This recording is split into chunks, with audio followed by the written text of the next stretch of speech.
For the longest of time, Thomas Mapfumo criticized the ZANU-PF regime after receiving a few dollars. He is now the drum beater.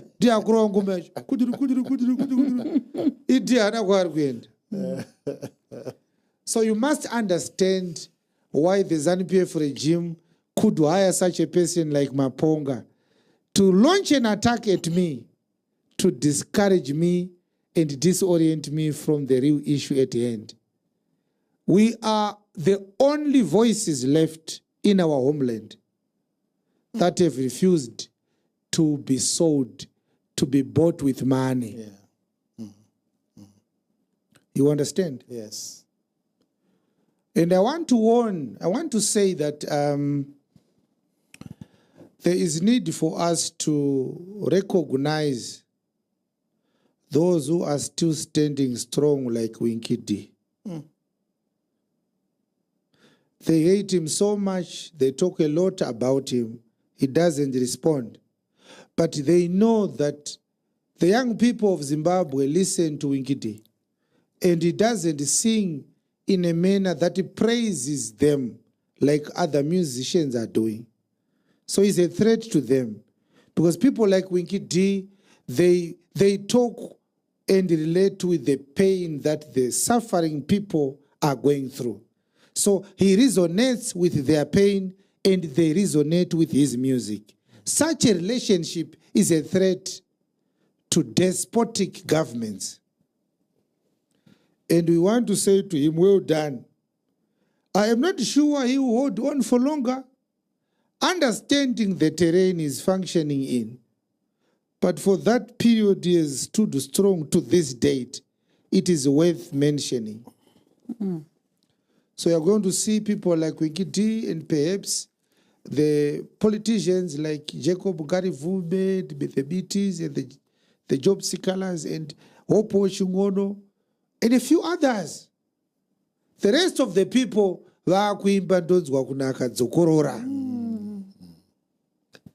I want the people of Zimbabwe to remember today and never forget what I'm going to say. This thing that is happening now, it happened before 1972 when the decisive phase of the second Chimurenga took place. The Smith regime paid so many Zimbabwe African political leaders to defect to the regime and condemn the liberation struggle. They wanted the struggle to be unsuccessful because they didn't want to lose power to the black majority people. They were enjoying looting from Africa and its resources. So you hear about the selling out of so many people. I don't want to mention names, the Chiraus, the Muzorewas and so forth, even though the stories are convoluted, but they sow discord by rewarding sellouts to join the group of these mafia people so that you start to feel lonely on this other side. People are getting cars, people are getting millions, you know. I just want you to know that Maponga should know that unlike him, who is joining ZANU-PF to praise a regime that is indefensible when it comes to how it is running our government, to get money and cars. I worked on merit for this government and earned a salary. And when I left the government of Zimbabwe, I was not fired. I resigned. And when I left the government service, I was never convicted or arrested or accused of any criminality. I left with a clean record. This is why to this date, they could not arrest me on merit. Because I'm not a criminal.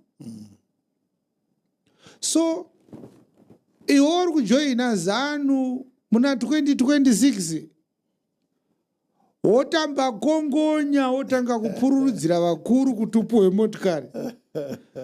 motikari dzamuri kupiwa matambira kongonya vakuru idzi isi takadzidraivha on merit. We used government vehicles on merit. So why would I be bitter at someone who is praising politicians for a living? I never praised the politicians for a living. If Chivhayo gives Makandiwa $1 million, why would I be bitter? Is that my money? No. Huh? I don't need donations from Chivhayo. I've never received a donation from ZANU-PF. And yet I'm living a successful life. I don't need to go overseas to look for a job. I'm a business person. I can live anywhere I want. Why would such a person be jealous or bitter? I'm not bitter. I'm not bitter because of anything else. I am bitter because of one thing, and every Zimbabwean who is right-minded is bitter. Misgovernance, like what we have now in the Kariba disaster. Yeah. The Kariba disaster is one of many disasters happening in Zimbabwe every day. People are dying on the road. The Mnenja bus accident, this bus accident, that bus. It's because there are no roads. Look at this disaster in Kariba. If we had people who are patriotic, people who love their country, people who are in love with Ubuntu ideologies, Pan-Africanism, which Maponga claims to have. My question is, how did he write that the spirit mediums are the ones that killed the people in the Kariba disaster? Go and follow and read the article he wrote. He wrote that the spirit mediums were unhappy that a boat made by European engineering is carrying people in their water body. So Mbuyane swallowed their children in a rage. How can such a man be a Pan-Africanist who doesn't sympathize with the suffering and grieving masses of Zimbabweans after such a disaster? The lunatic. Now, I want you to see the irony of things in Zimbabwe. It costs $300,000 at most to buy a new ferry like that one. And yet, our government allows people to travel in such a useless boat that is as old as our independence itself. This boat is older than me. Yeah, yeah. And look at how it looks. It is now in a condition that is clearly stating that it should have been parked a long time ago. Belongs to the museum. It belongs to the museum, this boat, this ferry. Our government does not have money to provide a proper transport system to the people who live on the other side of the Kariba Dam. But it is giving its patrons money to donate millions of dollars to scoundrels and fake pastors like Makandiwa. Look at the state of what is a national transport system. And look at the gifts that Makandiwa received not so long ago. Let us look at the picture. And I want you to see the value of what Makandiwa was given. $1 million in cash.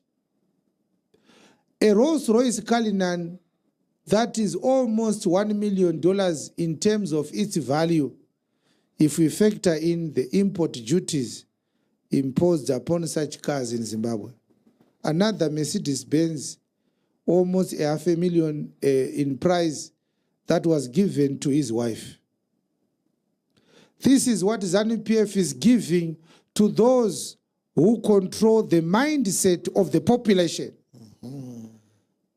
Christianity has given ZANU-PF a paradise because these pastors have people in their churches.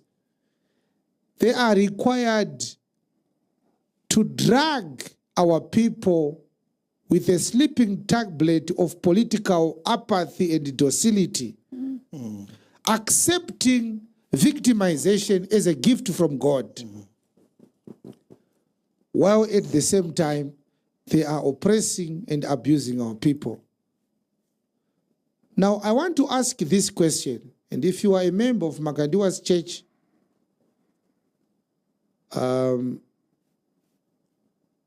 and if you have a relative who lost his life in the Kariba disaster, do you understand the connection between the gifts that Makandiwa received not so long ago, less than 2 weeks ago, and the Kariba disaster? Do you understand the connection? That is why we are here, and that's why I'm talking like this. I want you to know that the gifts that Chivhayo gave to Makandiwa, they are bought with money that is looted from our resources.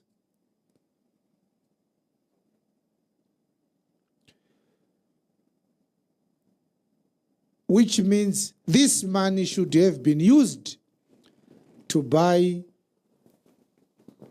safe transport systems for our people in Kariba. Yeah. And this disaster could not have happened. The blood of the people who perished in Kariba is on the government of Zimbabwe's hands. Mr. Mnangagwa and his government, they are responsible for the death of our people in Kariba. In law, it is called negligence. Their negligence caused the death of our people. They neglected at least to make sure that that boat was safe to use, as old as it is. The people had no life jackets. Right now, they don't know the actual number of people who drowned. Which means the whole system, the ferry system, is a negligent system. If this disaster had happened in Britain, in France, in America, right now heads would have rolled. Oh, yeah. Oh, yeah. The minister responsible for the DDF should have been suspended because of this. The director must have been arrested because of this. And a proper president should have actually visited this site to show solidarity with the grieving population because of this. We told you that our president hates the people that he is governing. He doesn't love Zimbabweans. He loves himself and his court jesters and his children and his wife.